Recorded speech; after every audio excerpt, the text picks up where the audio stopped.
Le port de signes religieux au travail en France, c'est un sujet qui déchaîne les passions, rempli d'idées reçues et parfois de fausses informations. Mais au-delà des débats, que dit vraiment la loi? C'est ce qu'on va décortiquer ensemble en se basant uniquement sur les textes et les décisions de justice. Alors, la question de base, elle a l'air simple. Dans une entreprise privée, le port d'un signe religieux, c'est autorisé ou c'est interdit. En réalité, vous allez voir que la réponse est bien plus nuancée qu'un simple oui ou non. Pour bien tout comprendre, il faut commencer par le début, par la règle de base, le principe fondamental qui régit tout le reste. Et ce principe, c'est celui de la liberté.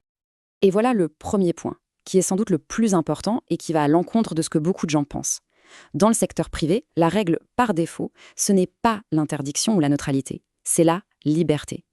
La loi protège d'abord et avant tout le droit du salarié d'exprimer ses convictions.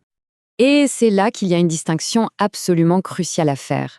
Il ne faut surtout pas confondre une entreprise privée, qui dépend du Code du travail, et le service public. Pour un fonctionnaire ou un agent du service public, c'est la neutralité la plus stricte qui s'applique, c'est non négociable. Mais dans une boîte privée, le point de départ, ça reste la liberté d'expression. Bon d'accord, le principe, c'est la liberté. Mais est-ce que ça veut dire pour autant que cette liberté est totale et sans aucune limite? Évidemment non. Voyons maintenant dans quel cadre, et il est très précis, un employeur a le droit de mettre des bornes. Un employeur ne peut pas simplement décider un matin, sur un coup de tête, d'interdire les signes religieux. Non, ça ne marche pas comme ça. Toute restriction doit être écrite noir sur blanc dans un seul et unique document officiel, le règlement intérieur de l'entreprise. C'est la seule porte d'entrée légale pour pouvoir limiter cette liberté. Mais attention, on ne peut pas mettre n'importe quoi dans ce règlement. Les raisons doivent être concrètes, objectives et directement liées au travail. Par exemple, la sécurité. Si un salarié doit porter un casque sur un chantier, un couvre-chef volumineux pourrait être interdit pour des raisons évidentes. Même chose pour l'hygiène, dans une cuisine ou un labo, où les règles peuvent être très strictes. Et puis, il y a le contact avec la clientèle. Si l'entreprise décide d'adopter une politique de neutralité pour son image de marque, alors, imaginons. L'entreprise a une bonne raison, elle l'a bien écrite dans son règlement intérieur. On pourrait se dire que c'est bon, non? Eh bien, pas tout à fait.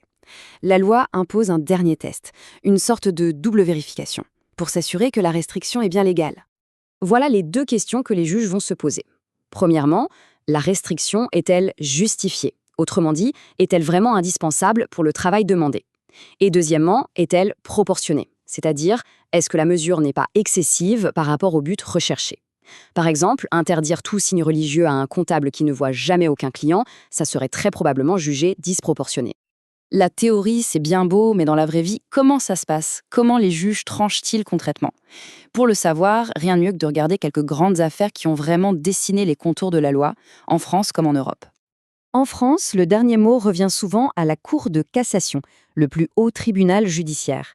Et pour prendre sa décision, son critère principal, c'est de regarder de très près la mission de l'entreprise en question. Prenons deux cas emblématiques.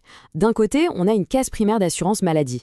Même si c'est un organisme de droit privé, elle assure une mission de service public. La justice a donc estimé qu'elle pouvait imposer la neutralité à ses salariés.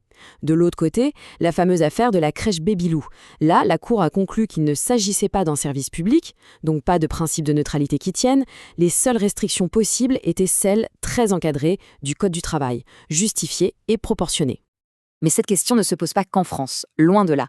C'est un sujet européen. Et c'est donc la Cour de justice de l'Union européenne, la CJUE, qui a dû intervenir pour fixer des règles du jeu communes.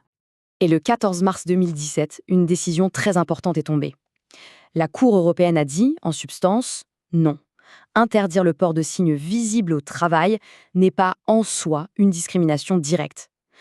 Mais, et c'est un mais qui change absolument tout, voilà la condition sine qua non. Pour qu'une interdiction soit valable, elle doit s'inscrire dans une politique de neutralité qui est bien vraiment neutre. Elle ne peut pas viser une religion en particulier, elle doit s'appliquer de la même manière à tous les signes visibles de conviction, qu'ils soient religieux comme un voile ou une kippa, politiques comme un badge de parti ou philosophiques. Une règle qui viserait un seul symbole serait, elle, jugée discriminatoire.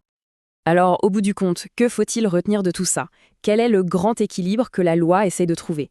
Et surtout, quels sont les risques pour un employeur qui ne jouerait pas le jeu? En fait, tout ce cadre légal peut se voir comme une balance. D'un côté du plateau, on met la liberté fondamentale de l'employé, son droit d'exprimer ses convictions. Et de l'autre, on met les intérêts légitimes de l'entreprise, la sécurité, l'hygiène, sa stratégie commerciale. Et le rôle de la justice, c'est de trouver le point d'équilibre parfait entre les deux. S'il y a bien une chose sur laquelle il n'y a pas d'équilibre à chercher, c'est ça. La loi n'est pas un outil pour permettre de discriminer. Au contraire, elle est là pour l'empêcher. Toute restriction qui serait basée non pas sur des critères objectifs, mais sur des préjugés, est et restera toujours illégale. C'est la ligne rouge à ne jamais franchir. Et cette ligne rouge, elle est protégée par des sanctions très lourdes. Ce ne sont pas juste des mots. Le code pénal est très clair. Une discrimination religieuse au travail, c'est une amende qui peut grimper jusqu'à 45 000 euros. Et ce n'est pas tout. En plus de l'amende, les peines peuvent aller jusqu'à 3 ans de prison. C'est dire à quel point la loi prend la lutte contre la discrimination au sérieux. Finalement, au-delà de tous les articles de loi, on en revient à une question de société plus profonde. Cette fameuse neutralité en entreprise, faut-il la voir comme un droit pour l'employeur de définir son image ou comme une restriction à la liberté fondamentale de l'employé? La loi a posé un cadre, mais le débat, lui, reste ouvert.